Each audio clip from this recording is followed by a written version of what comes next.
This video is about accessibility in the application process. An accessible application process is an application process that's been designed to ensure all potential candidates, regardless of ability, can apply with little to no trouble. This means the process accommodates individuals with disabilities, ensuring they are not at a disadvantage relative to non disabled candidates. Designing an accessible application process means considering a wide range of barriers. So, things that would make the process unnecessarily difficult or strenuous candidates with disability. It means considering different options and adaptations.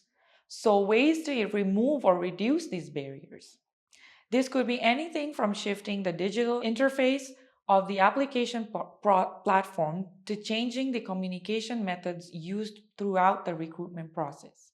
Like I said, the goal is to ensure the application process doesn't put candidates with disabilities at a disadvantage. Making our application processes accessible also helps ensure compliance with legal standards. For instance, duty to accommodate, which is part of both the Alberta Human Rights Acts and the Canadian Human Rights Act, and mandates reasonable accommodations for individuals with disabilities. If you would like to learn more about the duty to accommodate, head to Module 4.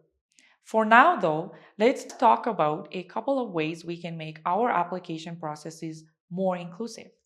Number 1, audit existing processes. I recommend starting with a thorough review or audit of your current application process.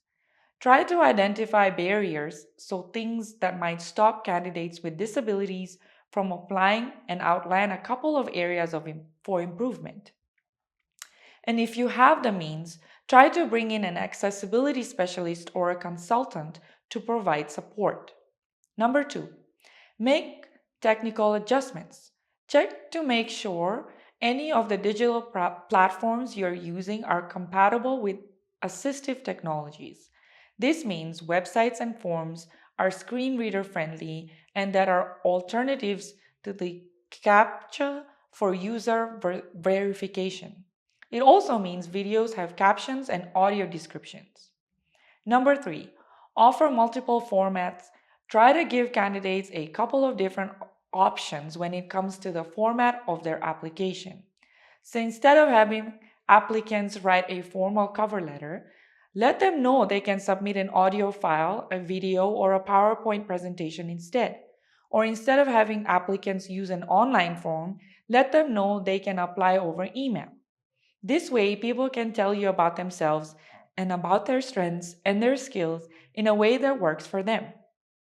Be sure to provide guidelines for each option. They should be specific but not overly stringent.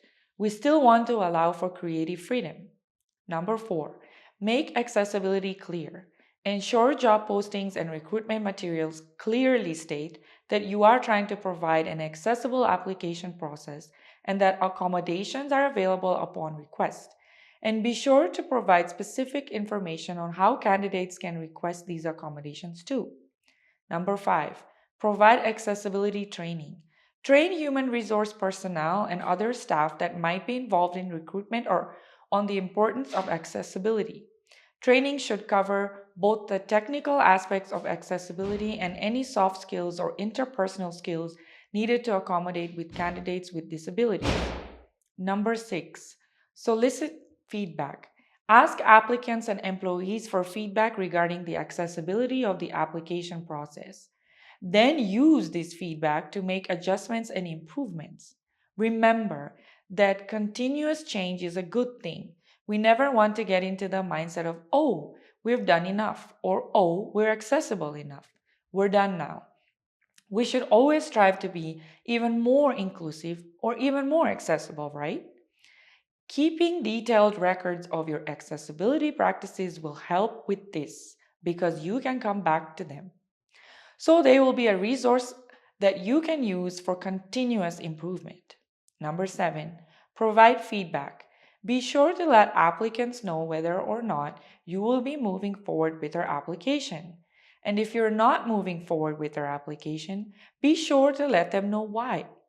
provide feedback as to whether their application was clear and effective, and whether it made an impression.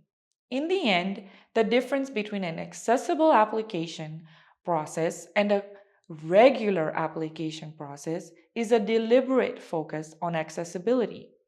So, while a regular application process might assume a one size fits all approach, an accessible process recognizes the fact that there are a lot of different barriers that might prevent people from fully engaging in the application process.